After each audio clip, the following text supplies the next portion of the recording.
అట్లన్నా మంచిది. దేవుడు మనకిచ్చిన మహాకృపను బట్టి మరి ఈ బిడ్డని ఈరోజు మనము ఆయన సన్నిధిలో నుంచి మరి ఆయన పాదాల దగ్గరికి మనము తీసుకొని వచ్చాము. దేవుడు మనకు రక్షకుడై ఉన్నాడు. వినబడుతుందా మీకు? మంచిది. మరి ఈ సమయంలో బిడ్డను మనం అందరూ కూడా మరి ఆయన పాదాల దగ్గర తీసుకొని వచ్చాం. మంచిదే. మరి కొన్ని మాటలు చెప్పడానికి మీలో ఉన్నవారు దయచేసి ప్రార్థన చేయగలుగుతారా? ప్రార్థన.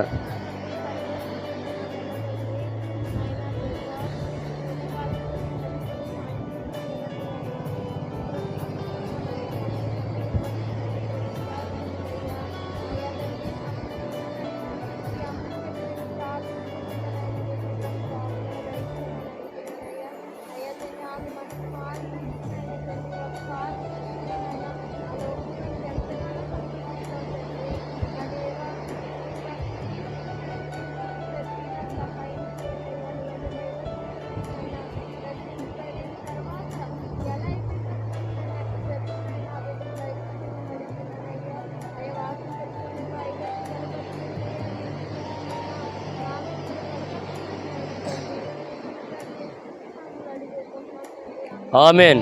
మంచిది. ప్రార్థన చేసిన బిడ్డకు దేవుడి యొక్క ఆశీస్సులు, దేవుని కాపుదల. మంచిది.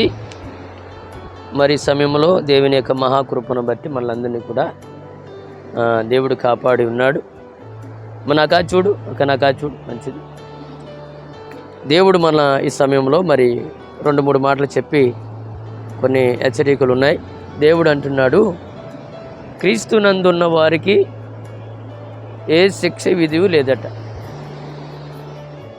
క్రీస్తునందు ఎవరైతే జన్మిస్తారో వారికి ఏ శిక్ష లేదు అని అయితే ఆయన చెప్తున్నాడు. ఈరోజు ఇక్కడ ఉన్నోళ్ళందరూ రక్షించబడ్డ ఒక 2-3 ఉన్నారు తప్ప ఈరోజు నువ్వు కూడా రక్షించబడబోతున్నావు. ఇప్పుడు మనం రాత్రల్లా ఆరాధించాము, ఉదయమున ఆరాధించాము. దేవుడు ఆనందించాడు లేదు మనకైతే తెలియదు, కానీ ఇప్పుడు ఆనందిస్తూ ఉన్నాడు. ఎందుకు అంటే వాక్యము ద్వారాగా మార్చబడి వాక్యము హృదయంలోనికి వెళ్ళి నీటి ద్వారాగా బాప్తీసం పొందుకోవడానికి దేవుడు వాక్యము ద్వారాగా ఈరోజు నీకు మారుమోనిచ్చిచ్చాడు. దేవునికి స్తోత్రం. అలా ఇచ్చినందుకు మేము ఆనందిస్తూ ఉన్నాం. మేము అనుకుంటున్నాం ఉదయకాల సమయంలో సంవత్సరం 365 రోజుల్లో ఒక ఆత్మనైనా మేము రక్షించలేదని చెప్పి బాధ ఎక్కువైంది. మరి ఈ లోపు నువ్వు అయ్యా నేను బాప్తీసం తీసుకుంటాను, నాకు బాప్తీసం ఇవ్వండి అని మీరంతా ఎంతో సంతోషం. మంచిదే. కానీ బాప్తీసం పొందుకోబోతున్న నీవు బాప్తీసం ఇమ్మని నువ్వు వచ్చావు. మంచిదే. ఈ బాప్తీసం వలన నీకే లాభము. ఎందుకు అంటే పిల్లరా, ప్రభు ఒక మాట చెప్తున్నాడు, మనందరికీ దేవుడు ఒక్కడే అని వాక్యం అయితే రాయబడి ఉంది. గల్తీ రాసిన పత్రిక ఒక మాట చదువుకుందాము. చదువుతారా? గల్తీ రాసిన పత్రిక పౌలు గారు చెప్తున్న మాట పొందామాక. గల్తీ రాసిన పత్రిక 3వ అధ్యాయము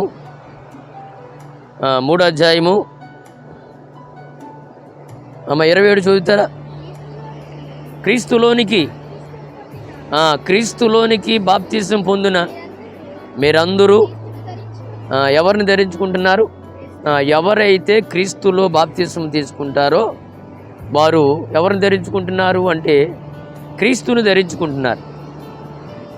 క్రీస్తుని ధరించుకొని మరి ఆయనలో ఒక భాగస్వామిగా ఉంటున్నారు.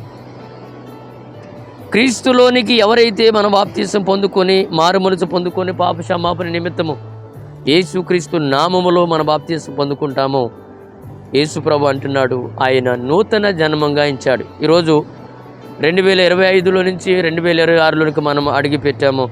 1వ తారీఖు 1వ నెల 2026లోనికి ఈరోజు మరి బిడ్డను మనము బాప్తీసం ఇవ్వడానికి తీసుకొని వచ్చాం. దేవునికి స్తోత్రం. అది దేవునికే మహిమ కలుగునుగాక. గనుక క్రీస్తులోని ఎవరైతే బాప్తీసం తీసుకుంటారో అందరూ క్రీస్తును ధరించుకున్నట్లుగా వాక్యం అయితే రాయబడి ఉంది పిల్లారా.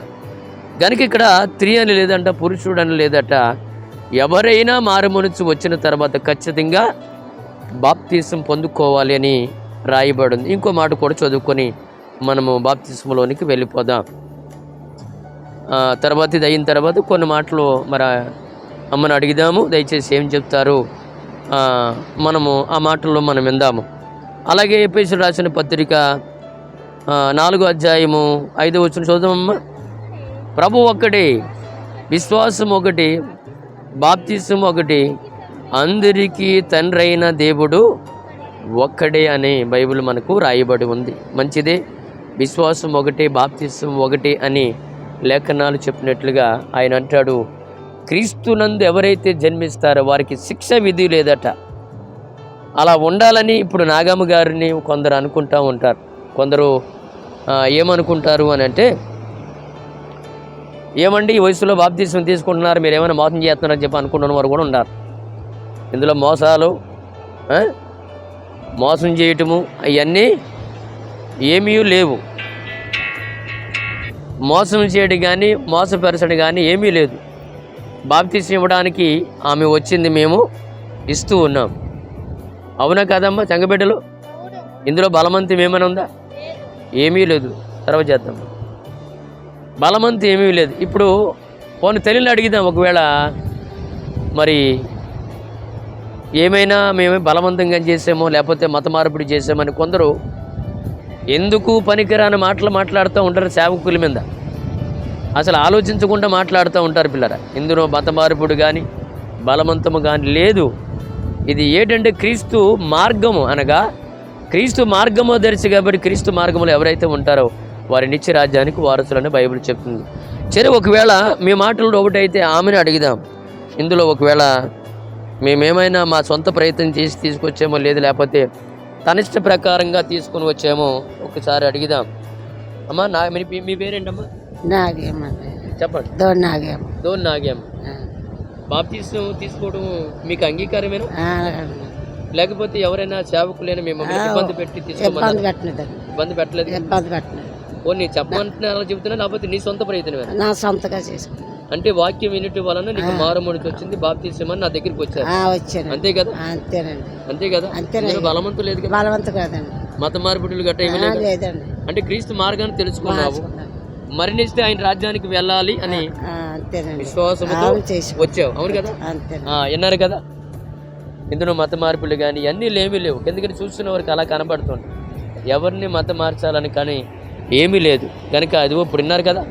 ఆమె ధోని నాగమ్మ గారు, అయ్యా వాక్యం చెప్పడం వలన మాకు మారుమూడిచి వచ్చింది, మేము పాప క్షమాపణ నిమిత్తం పాత బ్రతుకు విడిచిపెట్టి కొత్త జీవితంలో మేము ప్రారంభించాలని చెప్పి మా దగ్గరికి వచ్చారు. అందుకే పిల్లరా మరి ఇదో నీటి దగ్గరికి తీసుకొని వచ్చాం, సముద్రం దగ్గరికి. మరి ఇప్పుడు మేమందరూ కూడా ఆ బిడ్డను తీసుకొని వెళ్ళబోతున్నాం. మరి మీరు చూస్తున్నారు కదా. కనుక ఇప్పుడు మేము బాప్తిసం ఇవ్వడానికి తల్లి గారిని తీసుకొని వెళ్ళబోతున్నాం. మరి దయచేసి మీరు మరి ఈ తల్లి కొరకు ప్రార్థన చేయండి. ఇంకా తన పెద్ద కుమారుడు తాతారావు ఉన్నాడు, తన పెద్ద కోడలు ఉంది, మనవుళ్ళు ఉన్నారు, ఇంకా కొందరు మారలేదు. చిన్న కుమారుడు మారాడు, ఆ అబ్బాయి పేరు లావరాజు, తన బిడ్డలు భార్య అందరూ కూడా మారారు. తన పెద్ద కుమారుడు మారలేదు, మరి మా మామయ్య గారు కూడా మారలేదు. ఈమె కానీ మారి మరి ఈరోజు రక్షించబడడానికి ఈరోజు వచ్చింది. మరి తన కొరకు ఆపద కష్టాలు ఏమి లేకుండా ఇంకా రాబోతున్న దినాలు దేవుడు ఇంకా మంచి అభివృద్ధిలోనికి తీసుకెళ్ళేలా, ఆయుష్నిచ్చేలాగా, ఆరోగ్యం ఇచ్చేలాగా 2026 అంతా కూడా దేవుడు ఆ బిడ్డకి చిన్న వ్యాపారం చేసుకుంటుంది. ఆ వ్యాపారం కొరకు కూడా ప్రార్థన చేయండి. మరి బిడ్డను మేము తీసుకొని వెళ్ళబోతున్నాం. మీకు మరి బిడ్డ కొరకు మీరు చూసిన వారు ఎవరైనా మరి ప్రార్థన చేయాలని కోరుచున్నాం. నాగమ్మ గారు, మరి ధోని నాగమ్మ కొరకు మీరు మీ కుటుంబంలో మీ యొక్క అనుదిన ప్రార్థనలో వీరి కొరకు ప్రార్థన చేయాలని కోరుచున్నాం. ప్రార్థన చేద్దాం. ప్రార్థన చేసి మరి తల్లి గారిని లోపలికి తీసుకొని వెళదాం. ప్రార్థన చేద్దాం. దయగలిగిన తండ్రి, కనికారము చూపున దేవా, నీకు వందనాలు. ఇదిగో నాయన తల్లి గారిని మేము తీసుకొని వెళ్ళబోతుండగా ఇప్పుడు తన చెప్పిన సాక్ష్యం విన్నారు. ఇందులో నాయన మీ బలవంతం లేదు, నేను సొంతంగా వచ్చి దేవుని వాక్యం విన్నాను. వాక్య ప్రకారంగా ఇదిగో నాకు మారుమనిచి వచ్చింది. మారుమనిచి నిమిత్తం యేసుక్రీస్తు నామములో బాప్తిస్మం తీసుకోవాలి. ఇదిగో మీరు చెబుతున్న మాటలు అనేకమైన విషయాలు నేను వింటున్నాను. ఒకవేళ రక్షణ లేకుండా, మారుమనిచి లేకుండా, పాప క్షమాపణ నిమిత్తం లేకుండా బాప్తిని తీసుకుంటే ఒకవేళ మరణిస్తే నిత్య నరకానికి వెళ్ళిపోతారని మీ మాటల ద్వారాగా మా హృదయం కదిలించింది అయ్యా. అందుకే ఈరోజు నూతన సంవత్సరంలో తీసుకోవాలని ఒక ఆలోచన వచ్చింది. అందుకే మీ దగ్గరికి వచ్చారని చెప్పింది నాయన. ఈరోజు బిడ్డను తీసుకొని వెళ్ళబోతుండగా పరిశుద్ధాత్మ తోడుగా ఉండి నాయన, మీరే ఉండి బిడ్డను ముంచుతుండగా పాత బ్రతుకు విడిచిపెట్టి కొత్త జీవితముగా ఈ దినము ప్రారంభము జీవితము నాయన, సంఘములు బిడ్డగా చేర్చుకోవడానికి మీరు అవకాశం ఇచ్చారు. మీరు ఎక్కువ పరలోకములో ఆనందంగా సంతోషముగా మీరు నాయన ఉన్నారు తండ్రి. ఈ ప్రార్థన చేస్తుండగా ఇదిగో నాతో పాటు సంఘ బిడ్డలు, ఇదిగో నాయన బిడ్డలందరూ కూడా ఉన్నారు తండ్రి. వారిని కూడా దీవించి వారి బిడ్డను తీసుకొని వెళుతున్న వారి కుటుంబాన్ని దీవించి బలపరచమని, మీరే మహిమ పొందుకోమని, ఘనత పొందుకోమని యేసు నామములో అడిగి వేడుకొనుచున్నాము తండ్రి. ఆమేన్. మీ అందరికీ వందనాలు. ఇప్పుడు లోపలికి మేము తీసుకొని వెళ్ళబోతున్నామండి. లోపలికి కానీ చేద్దాం తీసుకొని మేము వెళ్ళబోతున్నాము. మరి దయచేసి మీరు మంచిది, దేవుని యొక్క ఆశీస్సులు. మేము లోపలికి ఇప్పుడైతే తీసుకొని వెళ్ళబోతున్నాం. బిడ్డలందరూ వచ్చారు, సంఘ బిడ్డలు. మరి దయచేసి ప్రార్థించండి. ఎటువంటి ఇబ్బందులు కష్టాలు అవి వండుకుంటా దేవుడు మంచి ఇచ్చాడండి ఈరోజు మారుమనసు పొందడానికి. ఆ బిడ్డ కొరకు ప్రార్థన చేయండి, వారి కుటుంబం కొరకు ప్రార్థన చేస్తారని మేమందరూ కోరుకుంటున్నాం. ఇంత సంఘ బిడ్డలు వచ్చారు, వారు కూడా ప్రార్థన చేస్తూ ఉన్నారు. ఈ మాటలు ఆయన నికటిలో దీవించునుగాక. ఆమేన్.